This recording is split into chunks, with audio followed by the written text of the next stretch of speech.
Here she is from Albuquerque, Linda Moulton Howe. Hey, thanks, Whitley. It was a year and a half ago in January 2015. I received an email from a retired 60-year-old U.S. Navy petty officer, first-class flight engineer. He asked me to only call him Brian to protect him because he works in an aerospace company today. He entered the U.S. Navy in 1977 and retired 20 years later in 1997 from the military. He and his C-130 crew encountered high strangeness in Antarctica from 1995 to 1996 several times. They all saw rapidly moving silver disks over the trans-Antarctic mountains. Brian and his crew also saw a huge football field-sized hole in the ice only about 5 to 10 miles from the geographic South Pole that was supposed to be a no-fly zone. But during an emergency medevac crisis, to speed up their trip, they flew across that no-fly zone and saw apparently what they were not supposed to see. A huge hole in the ice that looked like it was an entrance to an underground installation. Later at camp near Marie Birdland, some dozen scientists disappeared for 2 weeks. When they reappeared, Brian's flight crew was assigned to pick them up, and all were silent and appeared scared. Brian and his C-130 crew received orders to not talk about the silver disks or the huge ice hole or the missing scared scientists. Repeatedly, the crew was sternly told that they did not see what they kept seeing. But Brian was never asked to sign an official non-disclosure agreement. So now that he's retired from the Navy while still working in civilian aerospace, Brian wanted to share what he has seen and experienced with me at Earth Files because he is convinced that an alien presence is living and working on this planet. We had never met until Thursday evening, June 2nd, 2016, at the Contact in the Desert Conference in Joshua Tree, California. We organized to meet with his nephew, Kelly, and a friend to talk about Brian's Antarctic experiences. We all went to a local Mexican restaurant, and after dinner, we kept talking until after midnight outside in the restaurant parking lot under trees. That weekend, while I was still doing lectures, workshops, and panels at the Contact Conference, Brian returned to his home in Phoenix, Arizona. On Monday, June 6th, he was back at his aerospace job, which he has always kept confidential. I don't have a number there to call him because he wants to keep his job protected. But that morning, Brian received a surprising and disturbing phone call that he describes now. The voice on the other end of... I was back at work on Monday after the conference, and my cell phone rang about 10:30, quarter to 11 in the morning, and the voice on the other end of the line said, "Is this Brian?" And I said, "Yes, who's this?" Because I didn't recognize the number. It says, "I want to tell you that what you've been talking about, you need to stop talking about." And I said, "What stuff was that?" And he says, "We know that you were with Linda Howe on last Thursday night, and we know that you went to dinner at a Mexican restaurant in Joshua Tree, and we were aware of what you were talking about with her and other people, and that your experience that you had when you were on the ice, when you were in the service. We don't want you talking about that. Specifically, we don't want you talking about the scientists that you picked up after being missing for a couple of weeks." And I said, "How would you know about that? I've only talked to certain people." And the voice in the phone said, "Well, we know pretty much everything." And then they said, "Just don't be putting that out there anymore. Certain people would prefer that you not talk about that." And then I said, "Well, I'll consider that." And then the phone went dead. There was a click. Whoever on the other end hung up. I was like, wow, this is out of the blue. What did you do next? Well, I was kind of curious, so I took the number off my cell phone and Googled it on the Internet. It came back as the general phone number for the NSA. The National Security Agency in Fort Meade, Maryland. Yes. I called Kelly, my nephew, and he Googled it too. Why would you get a threat specifically using my name now in June of 2016? The only thing that I come up with is that report that's been going on the internet of that British documentary team that was down there in Antarctica, right? Something that was found under the ice. That team went missing, and they have not found those people since. Possibly that documentary team was in the same area where those scientists went missing for those 2 weeks, and that somebody doesn't want putting two and two together and going, well, there's people down there that went missing for 2 weeks back in the 90s, and now these people are missing and haven't been found yet. Maybe there's a correlation there. The British documentary footage that Brian is referring to was first reported in a March 18, 2002 press release from the Atlantis Mapping Project in Washington, D.C., that began, quote, "The U.S. government said it will seek to block the airing of a video found by Navy rescuers in Antarctica that purportedly reveals that a massive archaeological dig is underway 2 miles beneath the ice," close quote. The video was allegedly the property of a Beverly Hills company called Atlantis TV that produced the Atlantis Mapping Project channel for the BBC in London until 2015 when it was closed down.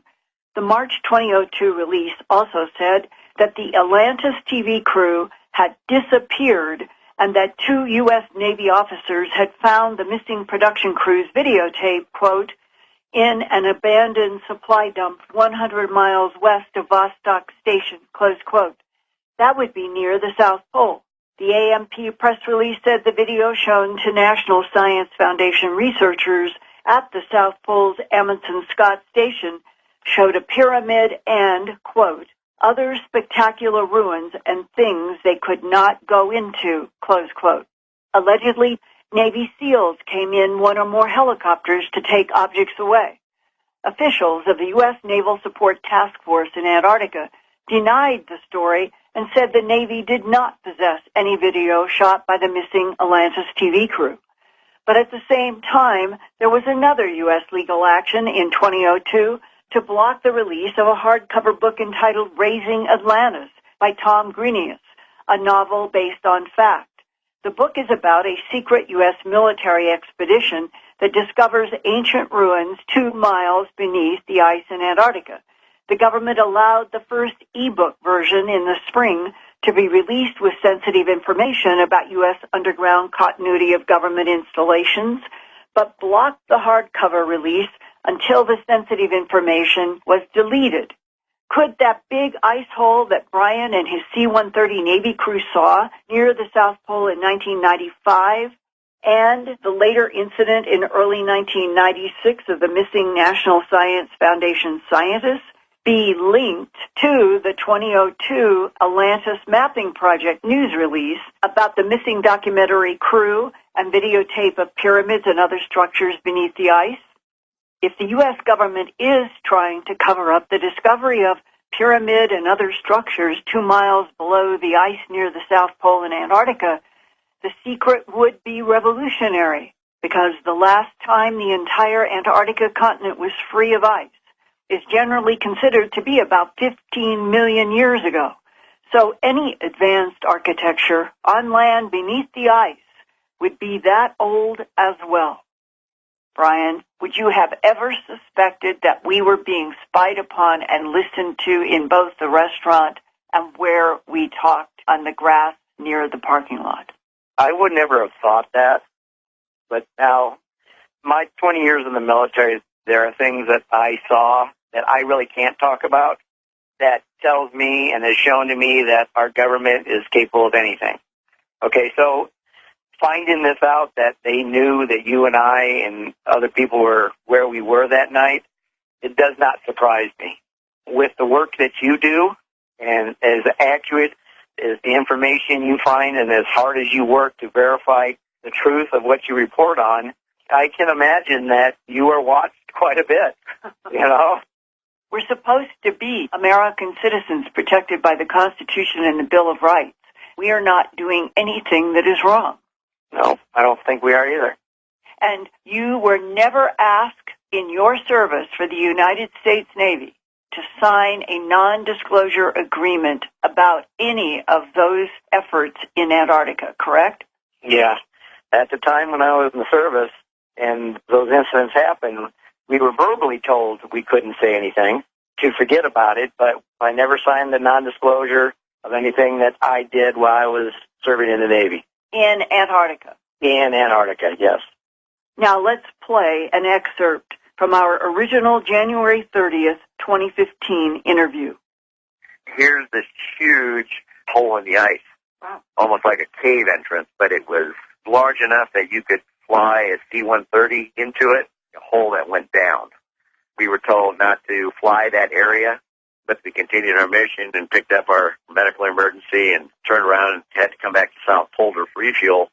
And when we got close to that air sampling again, we were told, deviate this way so many miles and then turn back on course. Made our way back to McMurdo, and the entire crew was told to report to the skipper's office. We all got sat in this room, and this guy came in that nobody had seen before and said, okay, you guys saw this thing? You didn't see it. And he means the big, deep hole. Yes, big hole in the ice that was supposedly the air sampling station. We were told to not talk about it ever, and that area was considered off limits for research. In your email to me, you wrote, talk among the flight crews was that there is a UFO base at the South Pole, and some of the crew heard talk from some of the scientists working at the pole of EBAs, an acronym for extraterrestrial biological entities, working with the scientists at their air sampling camp, which is the large hole in the ice. Yeah. We're told not to talk among ourselves officially, but the guys, after a flight, you have a few beers, and it's like, yeah, I heard these scientists talking about that there's some guys there at Pole that were working with these strange-looking men. They weren't saying, alien or extraterrestrial, whatever, and that the air sampling station was actually a joint base with the scientists and the ETs. In your email to me, you said, quote, none of the scientists would talk to any of the crew on the plane, and they looked scared. That was a mission. It was probably a 2.5-hour flight from McMurdo, in the middle of nowhere. We put this crew out there McMurdo had lost communication with. You're supposed to check in every so often by radio to tell McMurdo that everything's okay. So after they hadn't been heard of, we got sent back out there.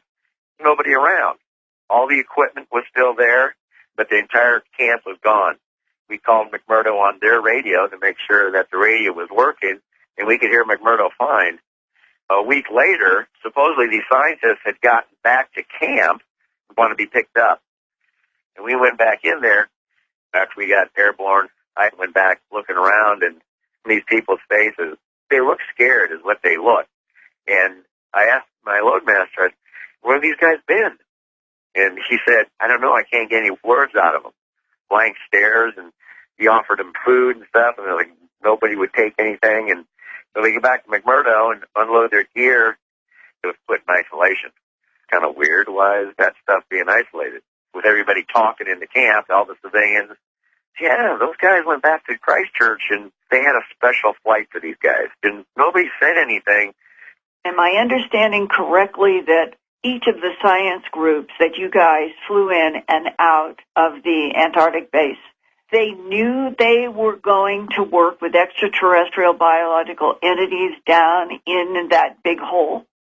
What somebody had overheard was that there was an installation joint venture at Pole, not necessarily at the South Pole Station, but in the vicinity of South Pole. They were conducting some kind of project. Between extraterrestrials and the human scientists. Correct. It's like, man, what did these guys see? Why were they gone for 2 weeks that nobody knew where they were? It makes you wonder, is like, okay, so what is our government and other governments doing that we don't know about that's going on down there with visitors from somewhere else? And what possibly is still going on down there?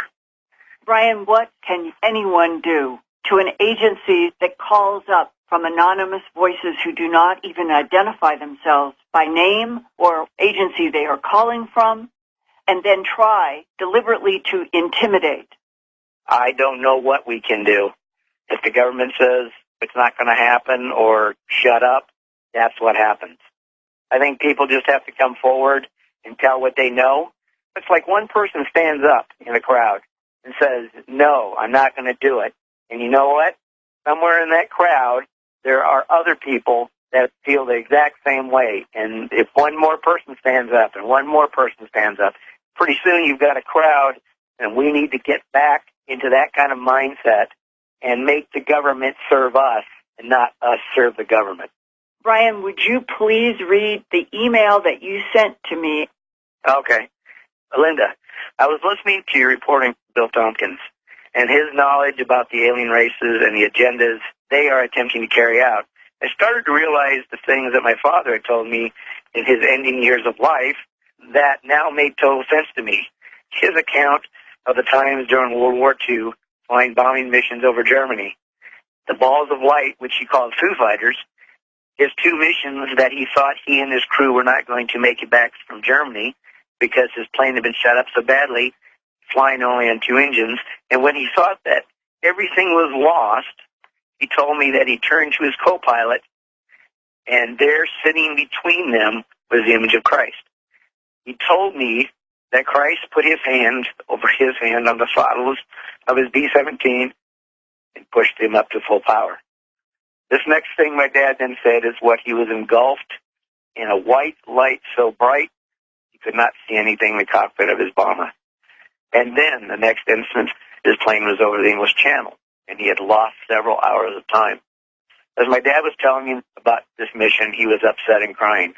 I had never seen my dad ever cry before in my life. Until the day my dad died, he would not say any more about that mission. He would tell me about his other missions flying over Germany as many times as I wanted to hear them. That one, only once did he talk about. That mission, I believe, was one of the Foo Fighter encounters he had, and his crew may have been abducted and then returned to the aircraft just before the plane reached England. Our family lineage is Nordic and Norwegian and goes back to the Viking clans. My dad's side of the family are all blue-eyed blondes, and my mom's side is German descent. What your guest, Bill Tompkins, was telling me about Nordic reptilian connection and some of the Nordic-type alien species has me wondering if my family is involved with that somehow. My dad also talked about his dreams of what he called reptile men during his time flying missions over Germany. He would laugh that off and say that he probably read too many comic books as a kid, but I think it scared him, and he had encounters also with the reptilians during one or more of his flights over Germany. I think all this means something, and hearing Bill Tompkins has triggered a better understanding of things that have happened.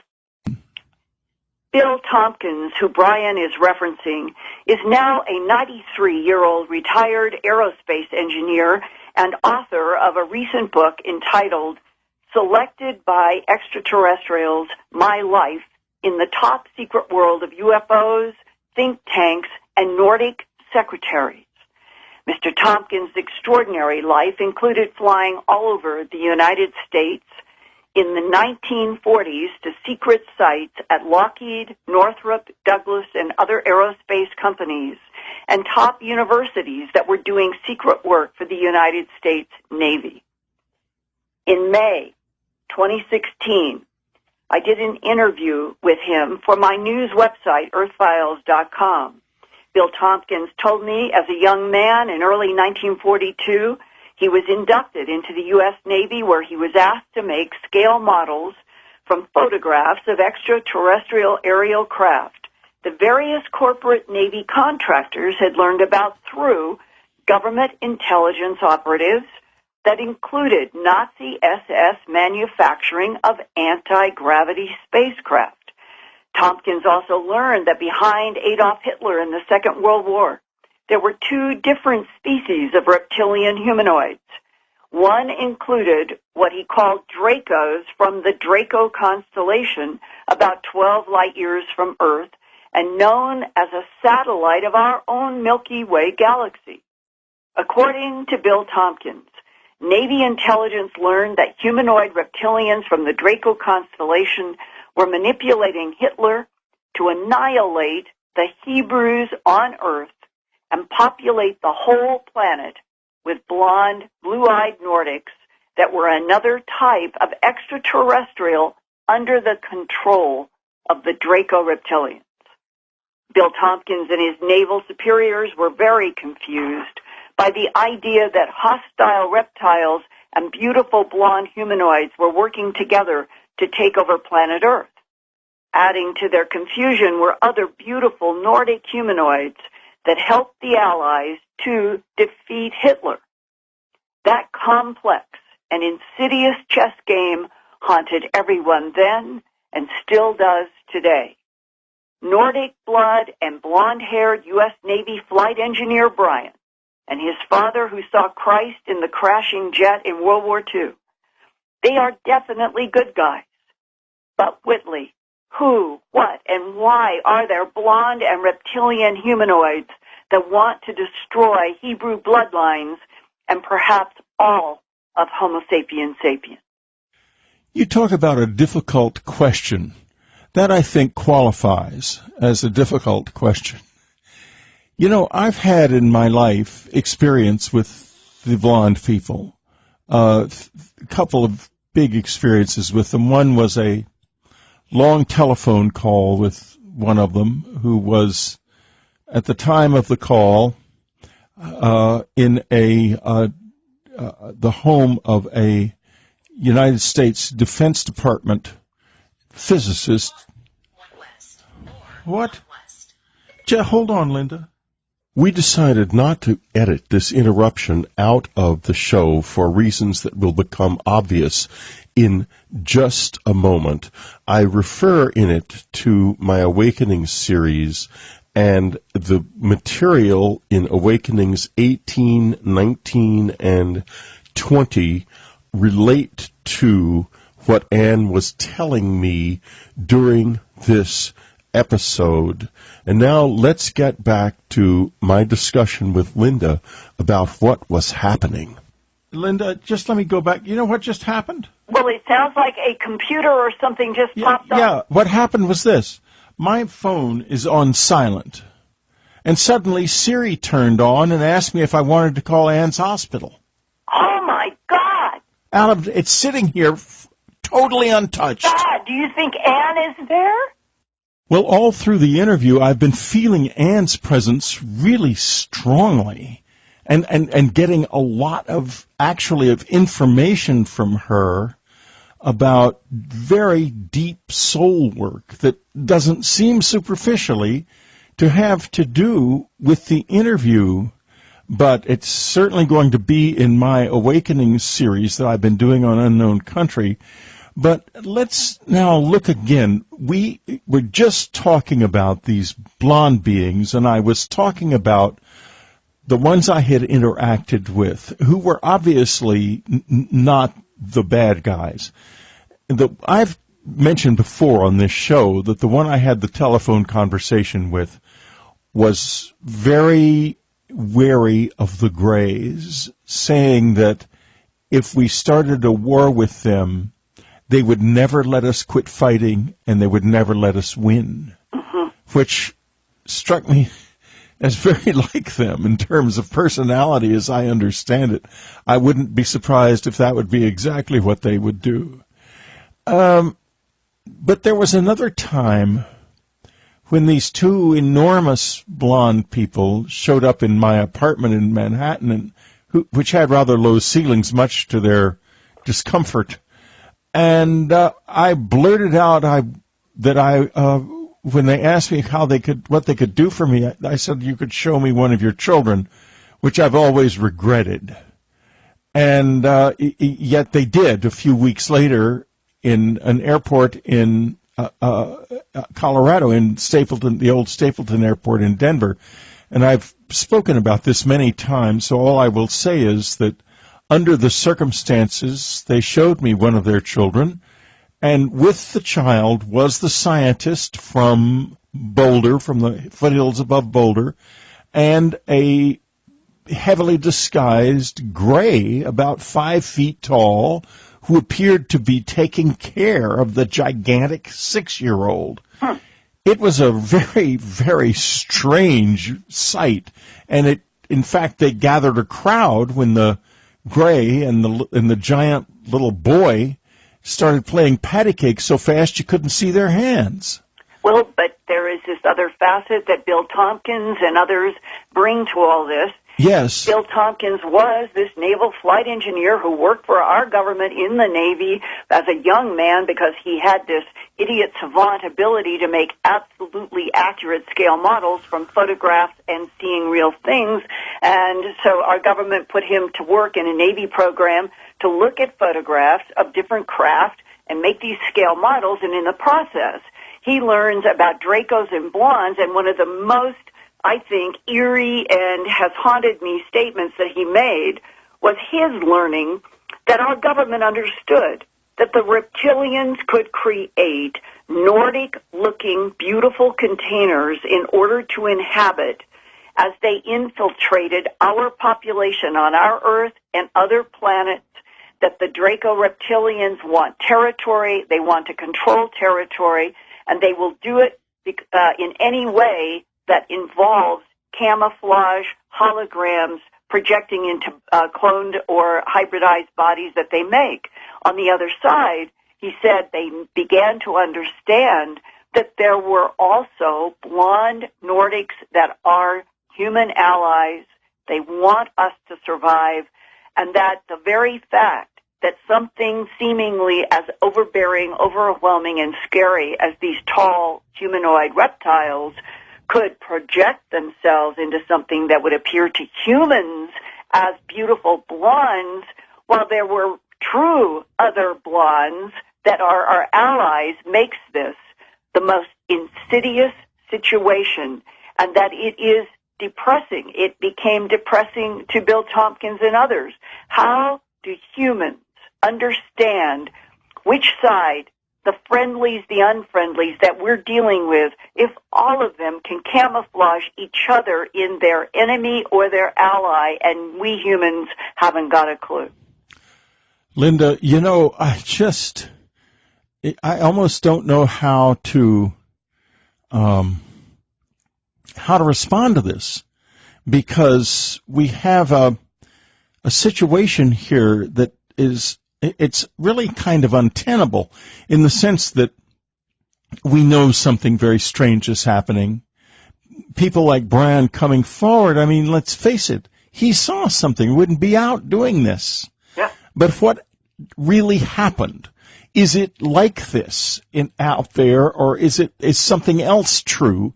And is it even from out there? I mean, you know, we just don't even know that. Well, Bill Tompkins also adds this huge, I think, insight that in World War II, Adolf Hitler had this obsession about Argentina and Antarctica. Yes. Well, and that Bill Tompkins says on the record, my gosh, he's working with Bob Wood, who worked for McDonnell Douglas, and Bob Wood has been helping Bill Tompkins edit his memoirs into autobiographies. And you can trust Bob Wood, and he's working with Bill Tompkins, and Bill Tompkins said that our government learned that there were three very large, to use the word cavern doesn't do it justice. He said they are natural large spaces in the Antarctica land base. I'm not talking about in the ice. I'm talking about under the land of Antarctica, and that non-humans have been using and inhabiting these large caverns in the Antarctic continent for millions of years. They are the alien presence that, when you go back to JFK and all of the whistleblowers that have come forward, like Caddy, who was the attorney who got the Watergate burglars out, and he did a long interview with Daniel List, a dark journalist, and he and I worked together and shared that Gaddy was saying that E. Howard Hunt, before he died, had told Gaddy that the reason JFK was assassinated by the CIA was because he had become a national security threat, because he was insisting on all the information about the, quote, alien presence, close quote, on Earth. That means it is here, it is underground. but it is also out there in the solar system and in the Milky Way and beyond. And you have to think that if there's this problem of releasing information, then whoever is hiding is going to be extremely upset if it's released. In other words, somebody does not want that to happen. And that would be because whatever they're doing, they want to be left alone by the human population. They want us to not respond to their presence. But it's so clear from Bill Tompkins and even John Brandenburg now, who is presenting scientific papers about the 2 atomic explosions on Mars. Yes, we've had him on Dreamland. He's fabulous. And that there has been secret, from Earth's point of view, secret.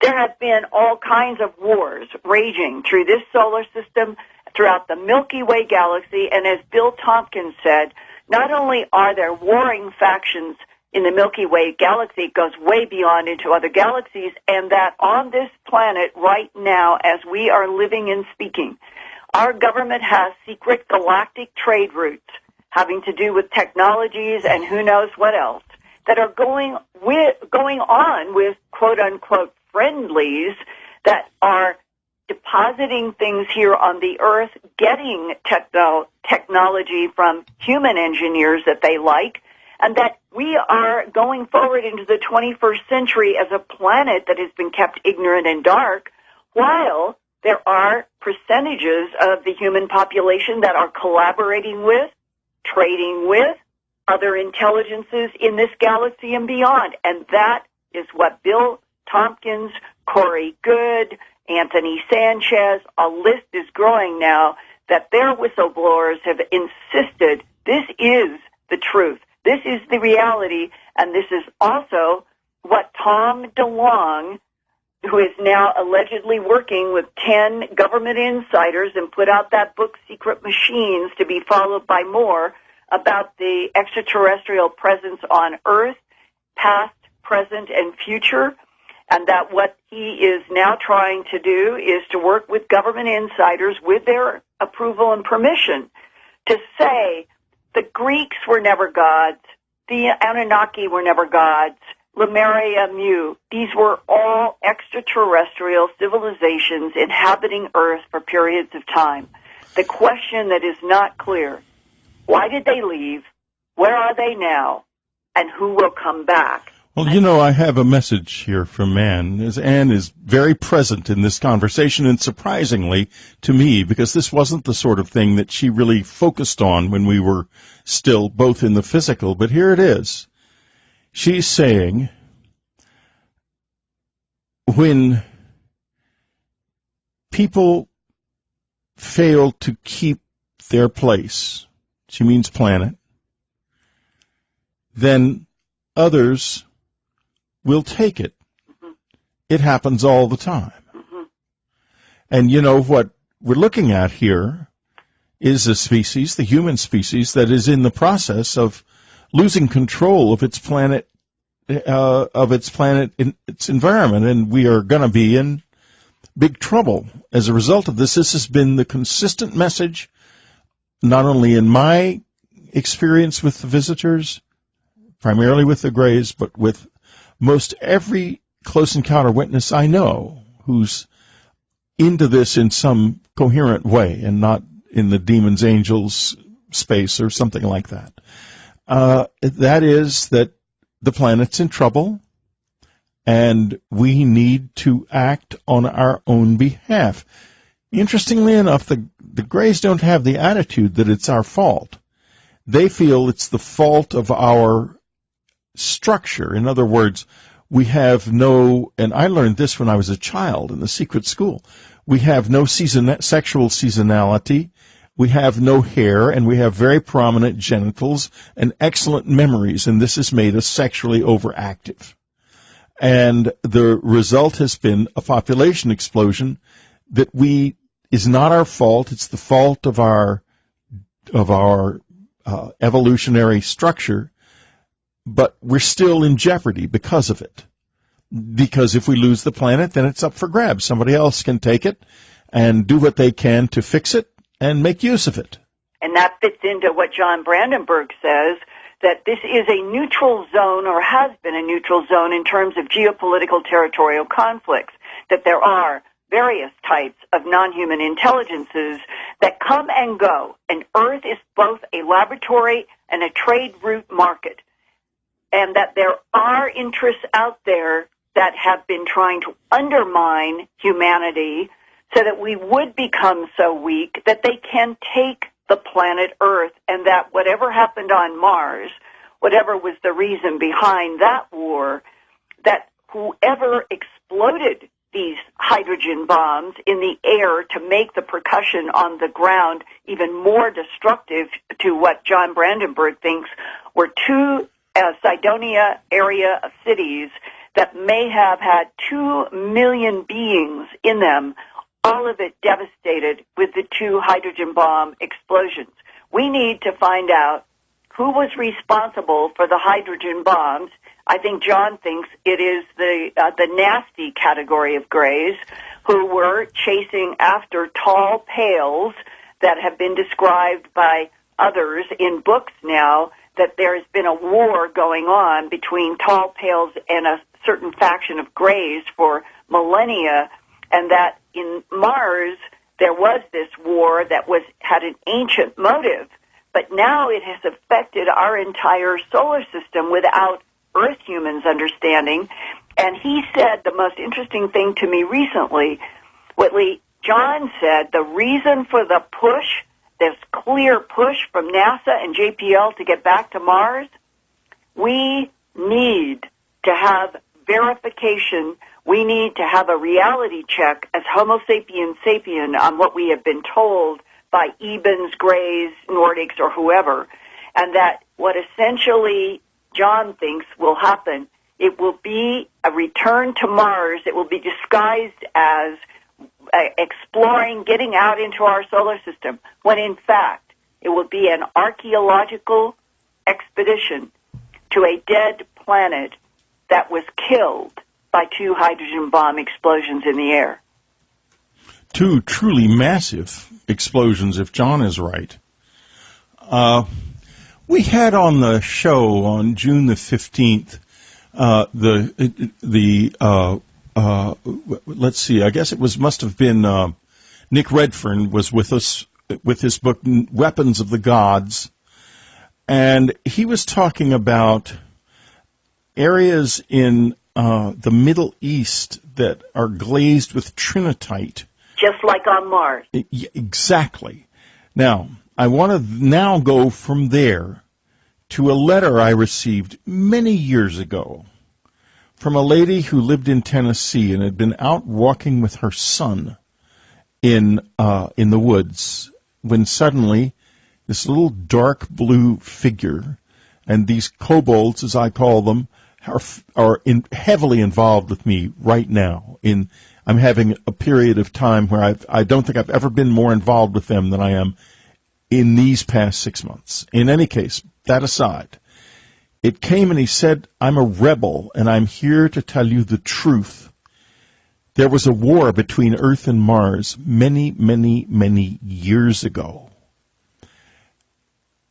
Earth destroyed the surface of Mars, but we captured your souls and have condemned you to recycle on your planet forever. We call it dead forever.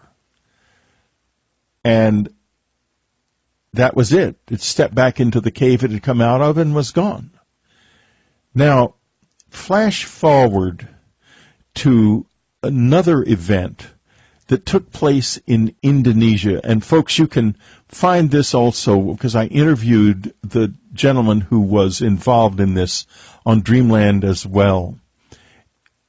And I'm working toward his name. Hopefully I'll remember it. And I'll go back and edit it in here if I can't remember it right away. In any case, he was going to a village in Indonesia and had been told, he was an NGO, a non-governmental organization operative, setting up low-power, localized radio stations so very isolated tribes could communicate among themselves. And he was going to this very isolated area. And in the context of this experience, he found out about a number of people who, Alan Lammers was his name, Lamers.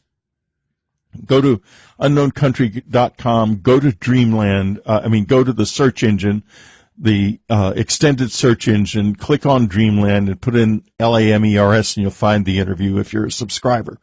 In any case, a group of 5 people had disappeared and only one of them came back. Ever. The other 4 were never been found. And he described walking through an area that ceased to be the jungle and became a kind of forested upland with antlered animals in it, which, of course, they don't have in Indonesia. And they were followed, he said, by this dark blue figure who said that he was a rebel, and this one man, was being sent back as a warning to the world. Now, I put all of that out without really putting it together, but it's linked. It's linked. There is somebody here trying in a kind of off-kilter way to somehow warn us about something. And there seem to be other forces less visible to us, more indirectly present, that are about the dangers that we are being warned of. I wonder if that makes any sense to anybody. I hope it does. It does, because I have reported before about the Army sergeant in Colorado that I call CJ, who on July 29th, leaving Hunter Army Airfield to go to Fort Carson in Colorado, and he, his wife, 2 kids, and animals and all were headed to go through Atlanta, and something took over, diverted. The GPS did not make any alarm, and they end up having an 850-foot diameter disc with symbols on it come down in front of their truck. And he works in the Army in a role where his job is to see anything on the ground, in the air, and be able to analyze, estimate sizes, distances, and what they are. That's what he does for a living. And he knew that he was looking at something that was approximately 820 to 25 feet in diameter in front of the road. And then how it all unfolds, I have all of this at earthfiles.com, one of the most extraordinary missing time and evolving stories involving a military person that I've ever investigated. And when he comes, finally, when the whole family realizes they're on the wrong road, they're going the wrong direction, they had no clue from the GPS, he is completely astonished and confused. They get back in the road that will take them to Atlanta. They finally get to a motel and check in. Exhausted. But he finds himself opening his eyes, standing, leaning against the door jamb of the bathroom in the motel. In his one hand, he has a ballpoint pen. In the other hand, he has an 8.5 by 11 receipt from the motel when they checked in. And he is looking at the back of his receipt, and there is a string of squares and ones. And I have been working with Horace Drew, the geneticist in Sydney, in translating what appears to be binary code, even in layers. It's very complex. All of it. Everything that has been transpiring and continuing to come periodically into his mind in sleep ever since a year ago has to do with these same words that appeared in Peniston, that has appeared in crop formations, and has appeared in other binary-related translations. Humanity must advance in order to survive. Life is not guaranteed here. that we have allies, but there are enemies out there that want us gone. This is what this Army sergeant has been receiving for a year.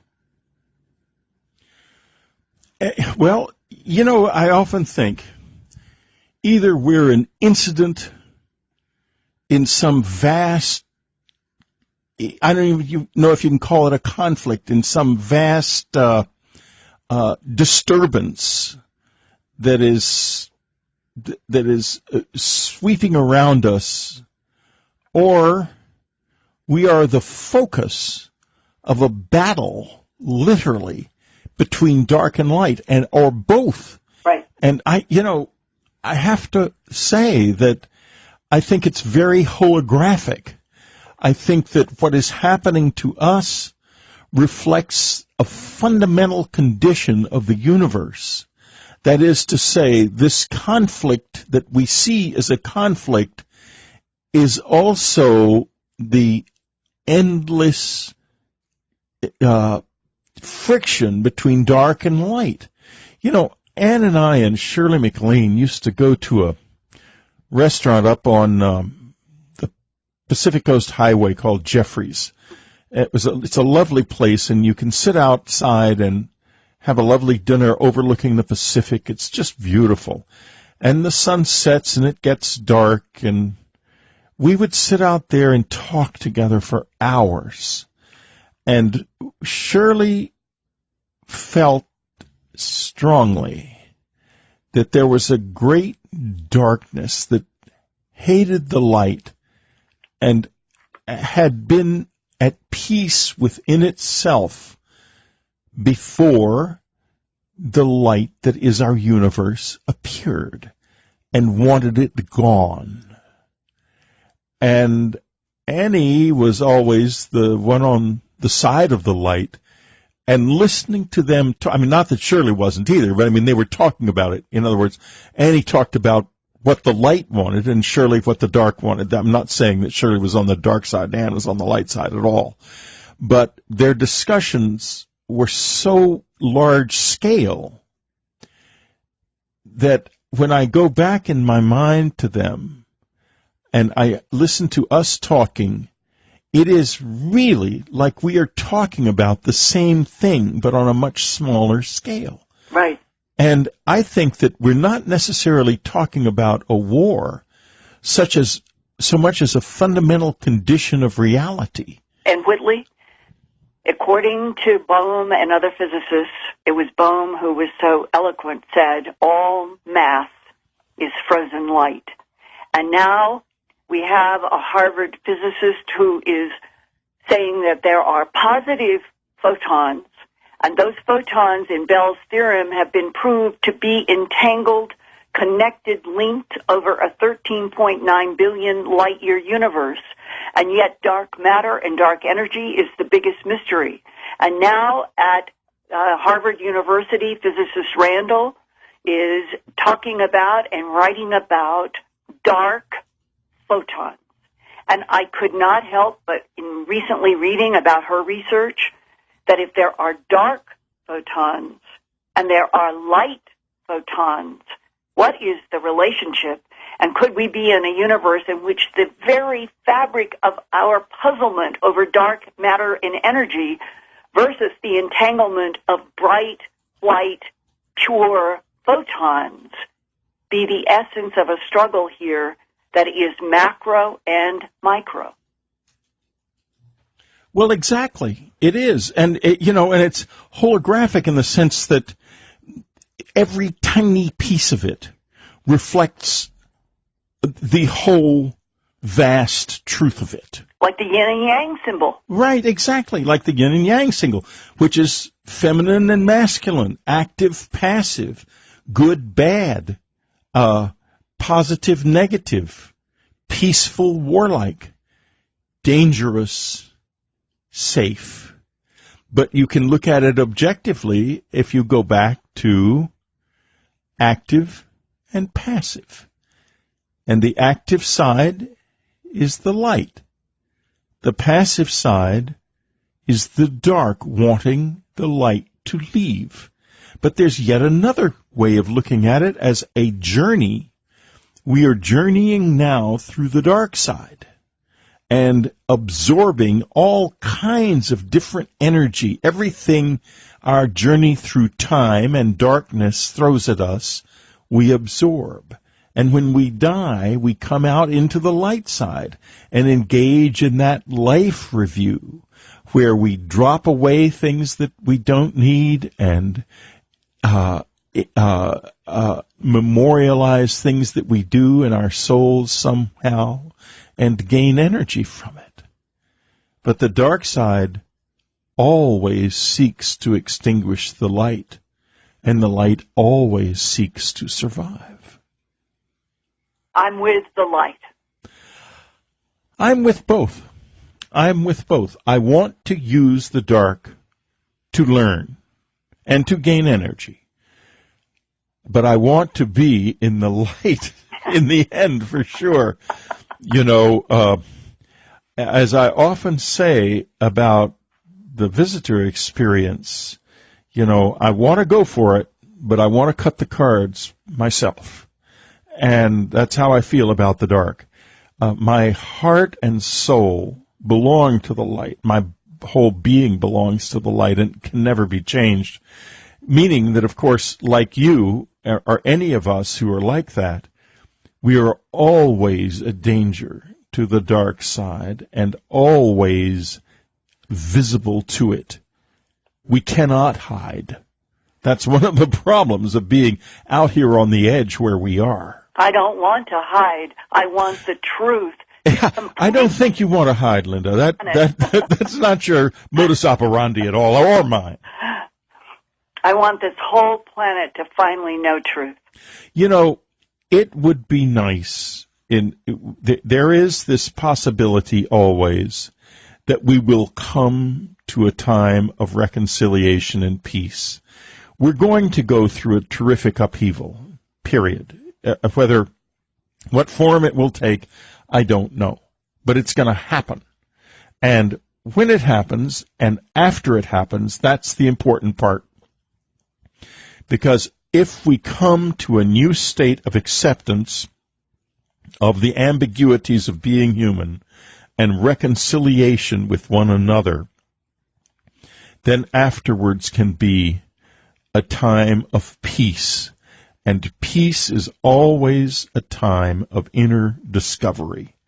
You can search yourself and the world around you much more easily in peace than you can in war. We've been at war, and we have been an incident in a greater war for a very long time. It would be nice to become, for a while at least, an incident in a greater peace.